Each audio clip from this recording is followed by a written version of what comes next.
This video is brought to you by Skillshare. Yo, what's going on guys? Sam here. Welcome back to another video. Today we've got some fresh news on the iPhone 12 release schedule. Many sources thought it would be launching in September of 2020, but one source says it could actually be delayed some models until 2021. We're expecting to see more RAM than ever before in the highest end models, and the lower end 5.4-inch iPhone 12 this year could actually be the perfect device for a lot of people. Apple's also said to be working on a 5G iPad, and on the Mac side of things, there's some exciting developments there as well. A new model has been referenced in the Asian database, which really previews when new products are on the way. And a new Pro mode has been discovered inside of macOS code that, well, I'll talk about what that does a little bit later in the video. So drop a like if you're excited for this video, for what we're about to talk about. Hit subscribe for more so you stay up to date, and let's go ahead and jump in. First up, according to Digitimes, Apple is hard at work on a 5G enabled iPad. Now, 5G is the super quick standard that's a lot better than 4G LTE, but there's essentially two types. There's something called like sub 6 or 5 gigahertz that's like a little bit faster than LTE, and then there is a millimeter wave 5G technology that can do like 1 gigabit per second. It's super fast, definitely faster than your internet at home. An iPad Pro coming at some point in the future is said to be getting the faster standard of the two, so the millimeter wave ultra quick technology, but I don't think that this is going to be included in the iPad that we see in just a couple of months. OnLeaks recently shared renderings of that device, and rumors have not indicated up until this point that there will be 5G on this device. It would also be interesting for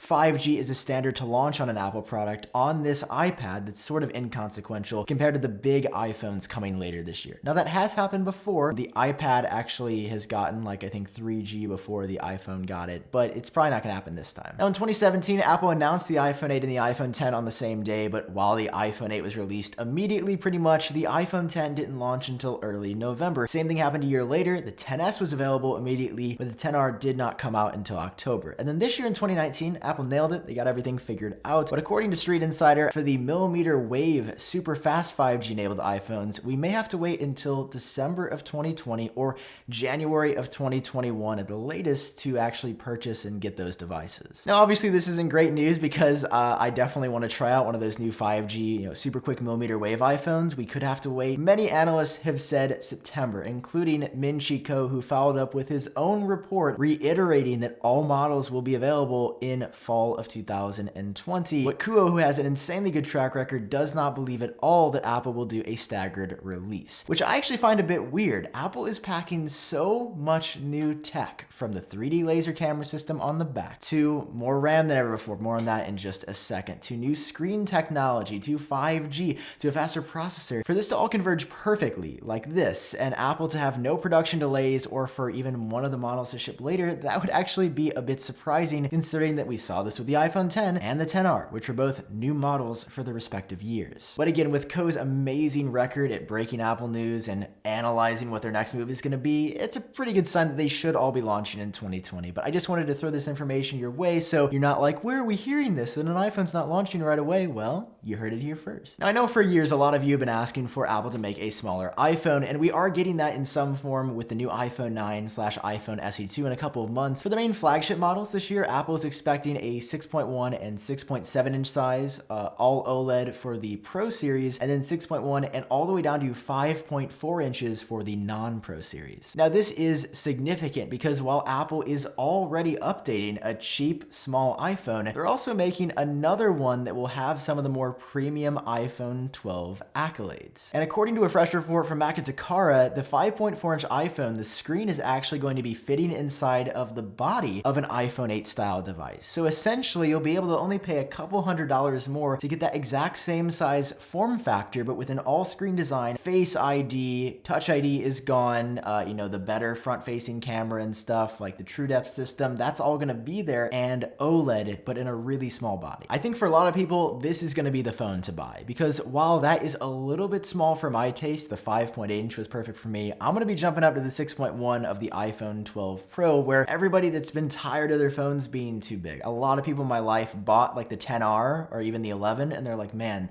it's great. I love the cameras. I like the screen. It's just the screen's a little bit too big. So hopefully if you've been waiting on that small iPhone that has really great specs, then Apple's got your back here. Of all the new models this year, this is the one I'm most interested to see, just because I'm having a hard time visualizing what an all-screen design phone in the body of an iPhone would look and feel like. Now that being said, if you do go for the smaller iPhone 12 here, you're obviously not going to be getting the big features that the pros are getting, like probably the 120 Hz ProMotion display, the triple camera setup, the 3D time of flight camera, and two analysts from UBS today have affirmed that you're going to be missing out on some cool stuff. One is the new 3D time of flight camera system, but two is going to be something you won't notice unless it's taken away from you, which is additional RAM. Where all the iPhones in 2019 have 4 GB, the two lower end iPhone 12s will continue that trend, but the iPhone 12 Pro series is going to be getting 6 GB in both the normal 6.1 inch size and the gigantic 6.7 inch model. That's actually a pretty significant upgrade. We only got a 1 gig upgrade, I think, from the year before on the XS, so we went from 3 to 4 GB, but an additional 2 GB is going to match the amount of RAM that the 1 TB iPad Pro has, and that is going to allow you to do a lot and leave a lot of things running continuously. It's funny though, I think the new Samsung that's coming out in just a couple of days is going to have like 12 or 16 GB of RAM, which sounds absurd. It will have as many gigs as my MacBook Pro, but because Apple does do so well on the software side of things, I've never felt that much RAM is necessary. Although one could argue that in recent years, Apple's sort of adding more RAM to the phones is a symptom of failing to optimize things on the RAM side of the equation. As we saw that weird iOS 13 RAM issue where some applications were constantly reloading, and in general, I feel like we've seen a downgrade in RAM performance. Let me know what you think down below. Either way though, the highest end iPhone is going to get you some extra bonuses, and more RAM is one of them. Now certainly more RAM on the iPhone is cool, but in my book, learning is cooler. That's why I partnered with Skillshare for today's video, because if you want to learn something, there is no better platform to do it on than Skillshare. A year and a half ago, I didn't know how to play guitar, and then I signed up for Skillshare.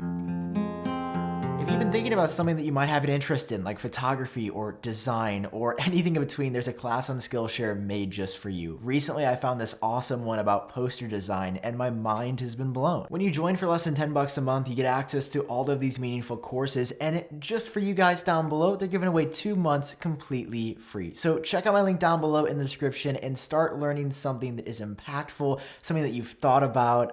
It was so rewarding when I always wanted to play the guitar, and now I can pick up a guitar and do it because of Skillshare. Now moving back to some Apple news, our best friends over at the Eurasian Economic Commission have revealed Apple's plans to release a new MacBook soon. Basically, whenever is about to release a product, they have to submit it to this regulatory body for approval, and then that's how it gets leaked out that Apple's got something new in the works. So for this new MacBook, there isn't any direct specification about what it is, but many seem to think it's going to be an updated version of a 13 or 14-inch MacBook Pro with similar slim bezels, new speakers, and obviously faster processors and cooling. It could also be an updated MacBook Air or something like that, but for sure this device should have a butterfly mechanism. So if you're looking to buy any MacBook other than the 16-inch MacBook Pro right now, you should probably wait just a little bit, because we are expecting Apple to hold an event in March where they're going to be announcing a couple of new things, probably a new MacBook included. For me though, this wasn't even the most exciting bit of Mac news, because I'm not really in the market for a new smaller MacBook Pro. I do have the 16-inch MacBook Pro, and if you have one of those or even the new Mac Pro with updated Apple cooling systems, then you've got something in store for you. According to 9to5Mac, they found evidence inside of a recent macOS beta that Apple is working on something called Pro Mode, which is going to allow you to get faster processing speeds at the expense of poor battery life, which just sounds absolutely awesome, because I feel like Macs have good power, but Apple has a tendency to cap them just because the cooling has always been a struggle. If Apple's able to ramp up your fans, which is what it says the software will do, and give you better performance, you're going to essentially be getting better bang for your buck when you buy a computer, and I'm just really looking forward to this as somebody who edits videos. My performance is good, but I mean, if I can get a little bit more, I'm definitely going to take it. There's no word on when this is going to launch, so I would assume it will probably happen whenever the next version of Apple software, like the next beta, goes public alongside iOS 13.3.1, but we're not sure just yet. Apple could wait until sometime much later in the year or scrap the feature entirely, but the fact that it's in here and there's even some copy describing what it does,